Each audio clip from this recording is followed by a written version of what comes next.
So what's up? Magandang gabi sa inyong lahat mga kamamay. So once again, this is Mamay Love Advice at nandito ulit ako upang magbigay sa inyo ng ilang dagdag kaalaman, okay? O mga tips tungkol sa inyong buhay, pag-ibig, mga love advice ang aking ibinibigay dito. Kaya't kung nagugustuhan nyo yung mga video yung ginagawa ko, huwag nyo sana kalimutan na pindutin yung subscribe button and notification bell para lagi po kayong maging updated sa lahat ng mga love advice na maaari kong i-share sa inyo. Alright, this moment of time, ngayong gabi mga kamamay, napakaganda po ng ating magiging topic kasi ang magiging topic natin ngayon is mga bagay na kailangan mong gawin upang ma-realize at makita ng isang lalaki ang halaga mo. Ayan. So napakarami nating mga subscribers dito na mga babae na halos hindi na po sila ganun kamahal ng kanilang mga jowa, ng kanilang mga asawa. Para bang nagbago na sa araw-araw nilang pagsasama, hindi na kagaya ng dati. Hindi na kagaya ng dati na ang love is nandun pa rin, yung lambing is nandun pa rin. Okay, so nawawala na po yung halaga, nawawala na po yung init ng pag-ibig. So ngayon sa video ito mga kamamayan ang aking bibigyan diin at bibigyan natin ng kasagutan at katuparan para sa ganon makita ng isang lalaki ang halaga mo. Alright? So mga kamamay, if ever na gusto mo yung ganyang klase ng videos, huwag mo sanang kalilimutan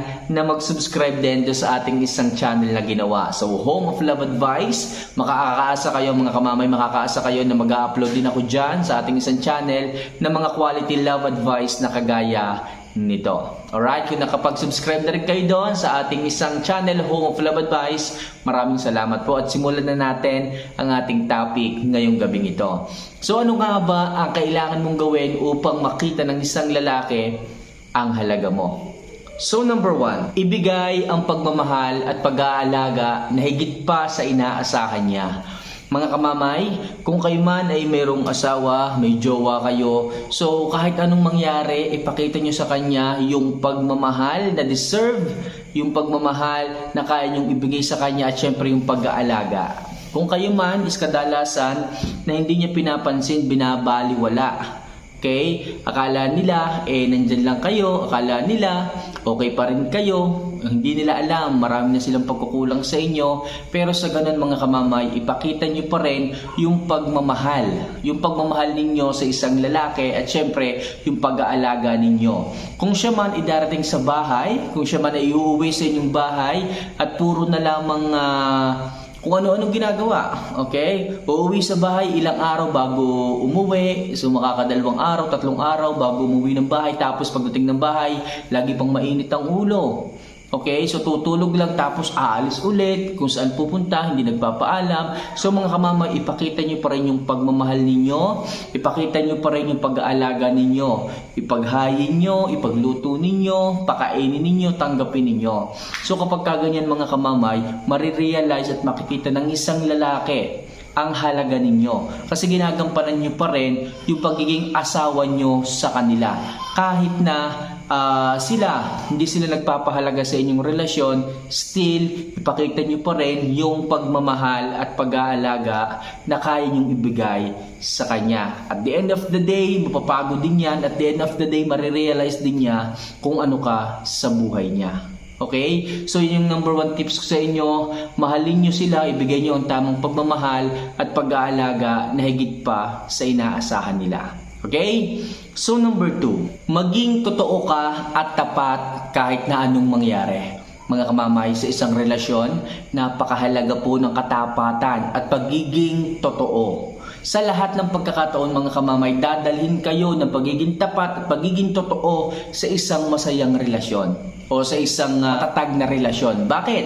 Kasi po, pinipili nyo pong maging totoo at maging tapat sa kanya. Okay? Pinipili nyo po na maging transparent sa kanya sa kahit na anong pagsubok ang dumating. Okay? So, hindi nyo po ginagawa na maglihim sa kanya, na magtago sa kanya, na magsinungaling sa kanya. Kasi sa pag-ibig po talaga, sa isang relasyon, napakahalaga po talaga ng katapatan. Napakahalaga ng sinasabi mo ang lahat sa kanya. Hindi ka naglilihim. Kasi kung isa kang asawa, isa kang jowa na talagang kahit na anong mangyari, sinasabi mo yung katotohanan katotohanan sa kanya, maiintindihan ka ng isang lalaki. Diyan mabubuo ang tiwala, okay? Yung tiwala, yung trust ng isang lalaki sa'yo, na kung saan yan yung kailangan mong ingatan. Yan yung kailangan mong alagaan at wag na wag mong sisirain. Yung sinasabing tiwala na kapag ka nasira ay napakahirap ng ibalik. Kaya mga kamamay, kung gusto mo na makita ng isang lalaki ang halaga mo, magsabi, maging tapat at maging totoo ka sa kanya para yung tiwala ay buong buo. At yung tiwala na kasama ng pagmamahal para sa'yo ay laging nasa kanya. Marirealize niya at makikita niya ang halaga mo sa inyong relasyon kapag kaganyan ka. So number 3, mahalin mo ang mga taong mahal niya sa buhay. Okay? Especially yung nanay at tatay, mga kapatid niya, mga lolo at lola niya, mahalin niyo yan mga kamamay. Sigurado ako na mas mamahalin kayo ng isang lalaki at mas makikita niya ang halaga mo sa kanyang buhay. Bakit? Syempre minamahal mo rin yung mga taong mahalaga sa buhay niya. Pinipili mo at nirerespeto mo pa rin. Okay, yung mga tatay at nanay niya, okay, yung lolo at lola niya. So para sa isang lalaki, napakalaki pong kasiyahan. Okay, na makita ng isang lalaki na iginagalang mo at nirerespeto mo yung mga taong iginagalang din niya. Kapag kaganyan, talagang magdidikit ang inyong kalooban, madali niyo pong mahuhook up ang bawat isa. Kaya bilang isang babae na kagaya mo, kung gusto mo na ma-realize niya at makita ng isang lalaki ang halaga mo, mahalin mo at gustuhin mo rin yung mga bagay na gusto niya, yung mga taong mahal niya sa buhay. At sigurado ako, magiging masaya kayo. Sigurado ako na igagalang ka rin niya gaya ng paggalang mo sa mga mahal niya sa buhay. Okay? So next, makontento ka sa mga bagay na kaya niyang ibigay sa iyo. Mga girls, napakalaki pong bagay pagdating sa isang lalaki na na-appreciate nyo yung mga bagay na ibinibigay niya. It's either malaki or maliit, i-appreciate nyo po. Para sa kanya, nakakataba ng puso na tuwang-tuwa ka na ina-appreciate mo. Okay, na nagagalak ka sa mga bagay na binibigay niya.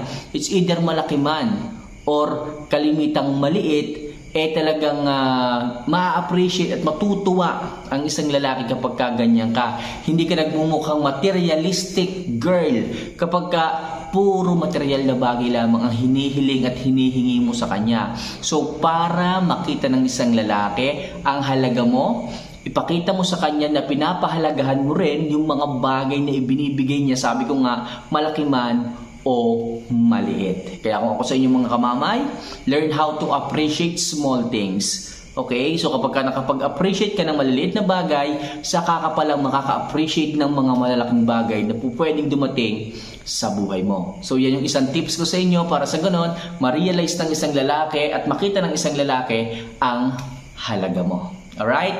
And last, ilibre mo siya paminsan-minsan. Mga kamamay, mga girls, huwag laging sa lahat ng pagkakataon kayo ang naghihintay ng libre. Baka mamaya lagi niyong inuudyo ng mga lalaki, ang inyong asawa, ang inyong mga jowa na pasanggipsal ka naman, pa-Jollibee ka naman.